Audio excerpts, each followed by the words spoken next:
You've got a cupboard of booze that you don't know what to do with, what to mix with what to put in where. There's no need to fret because there's someone here to help you. He's not just a man, he's an idiot too.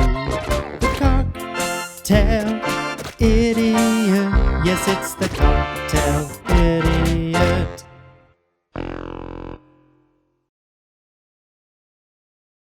It's cocktail time with your host, me, Jonty, the cocktail idiot, and the camera lady, Georgie. Me. So today, as it's about 200 degrees in here, we're going to be making a tropical swirl. The tropical swirl is actually a cocktail from the Alchemist Cocktail Bar, and it's basically a Solero in a glass. Yeah. What more could you want? A Solero ice cream. A Solero ice cream in a glass format with liquid. And alcohol. Exactly. So, you're going to need, ready to roll? Mm-hmm. Some Passoa. You are then going to need vodka, or I'm opting for Vanilla Vodka. You can choose either. I have altered the recipe just slightly. Then you're going to need mango juice. Not juice, sorry, mango syrup. Apple juice, and orange juice, a lime, and passion fruit. Okie dokie. That's what you need for the cocktail, and then I'll tell you about the foam when we get to the foam part. Lovely. Right, cocktail time. Making commence. So, take your Passoa, and you're going to need 25 ml of Passoa. Ooh, 25 ml in the tin, an extra 10 ml on the bar. Yep. Then vanilla vodka or normal vodka, depending on your vodka of choice. Oh, my pouring is terrible today. It's the slippery heat. It's the heat. Heat makes me over pour. Right, then we're going to move on to our juices. You're going to need 40 ml of each. So a little bit under a double shot. Yes. Not half a shot. It is a little bit under half a shot. My measurements have gone all wrong. So then 40 ml of your orange, or OJ, as some people call it. And take your lime, give it a roll, and then we want 25 wonderful ml of fresh juiciness. Fresh juiciness. In it goes. Well, it's not very juicy lime. Oh. Juicy disappointment. Juices disappear because everything's so hot. I wonder if people have got the understanding that it's really hot. I don't know. We'll keep mentioning it and we'll see what they say.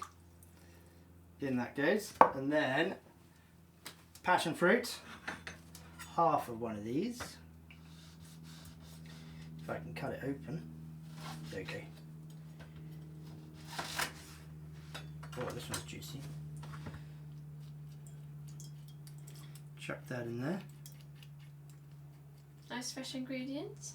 And then you're going to want 10 ml of mango syrup.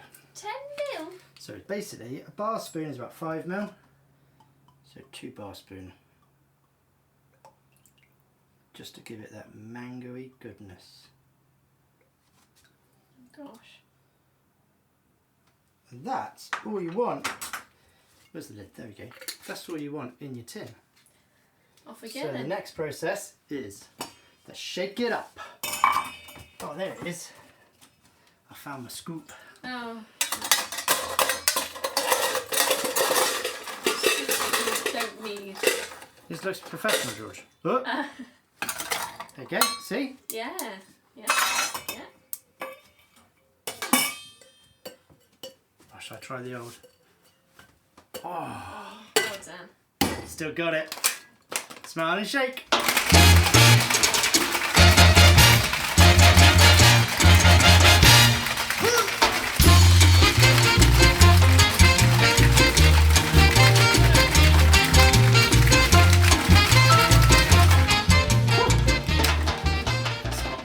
It's made me feel so much hotter just because you've got so flushed from doing This this. is all the movement.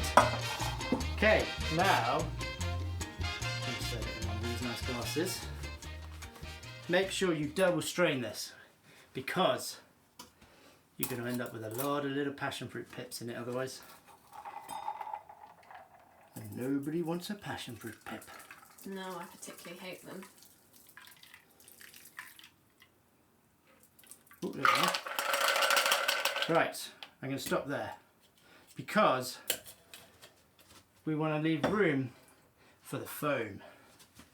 So the foam, what you need to make the foam is really easy. I made some earlier. All you need is white chocolate, whipping cream or double cream, and then milk. Not white chocolate though, liquid form. Oh, sorry, white chocolate syrup. Thank you. Well corrected, Georgie. And then you should end up, once you whip it up, whisk it up, yeah, lots and lots and lots, you should end up with a froth or a foam. If you have a foam canister, you can stick it all in there and fire it away. Yes. I do not. Also, you're meant to pipe it, and I haven't got a piping bag. So this and would also, go... cream isn't meant to get this hot, but Yeah. it is exceptionally hot. So what you want to do, this could go anywhere. Could go wrong, right. Mm-hmm. Now, you were telling me you weren't sure it's going to float. There we go. But there we go. So really, you want a piping bag, and you can pipe it on the top.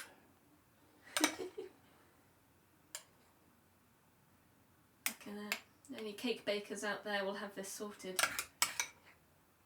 It's a dessert in a cup. I'll leave the, I'll put the quantities you need in the comments below.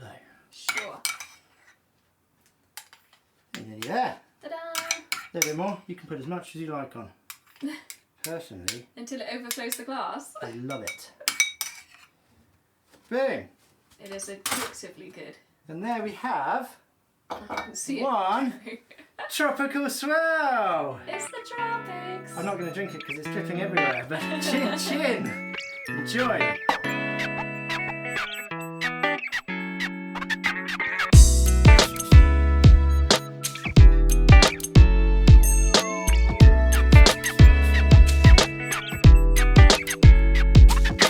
Guess what? It's history time! Yeah! Georgie just asks me every week, what's history time going to be about? Yeah, that's exactly what That's I how it asked. happens. Well, you may wonder what this history is about, and I thought, seeing as the Alchemist came up with this cocktail, there can't be much history to it. I was wrong. Oh no! So, the history of the tropical swirl starts way back in 1786 by a gentleman called Richard Wall when he set up a butcher's in St James's Market Square in London called... Not tropical meat. No, Wall's Butchers. Right. Anyone recognise the word? Oh, the ice cream. Yes! So what happened was, as it was a successful butcher's, but during the summer, not as many people like to eat meat because it's hot, and he had to lay off staff to cover the costs of the drop of sale. Right. And then, sort of, this happened for a while, 100 odd years or so, and when his grandson was then in charge of it, who was called Thomas Wall II, number 2, and he sort of became in charge in the early 1900s, and he came up with the genius idea of selling ice cream during those summer months to keep the butchers going. And this was about in 1913. Unfortunately, in 1914, the World War I started, so the ice cream idea had to be put on hold because there was other Right. things happening in the Okay. globe, and people weren't as keen on ice cream.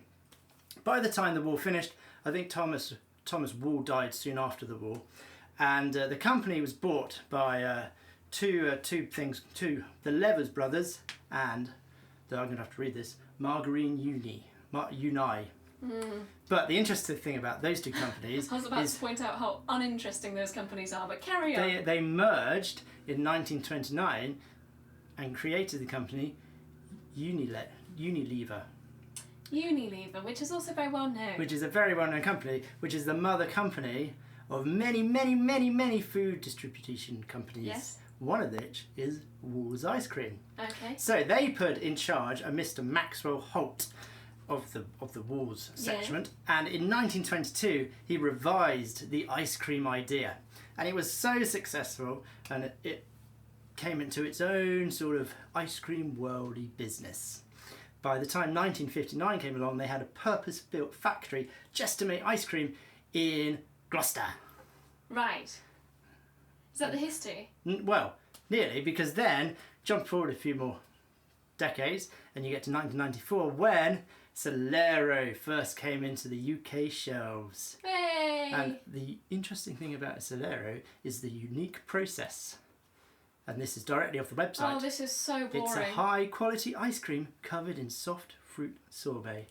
Okay. And see, if Richard Wald hadn't opened his butcher's in 1786, I would not be sitting here with this Solero flavoured ice cream cocktail.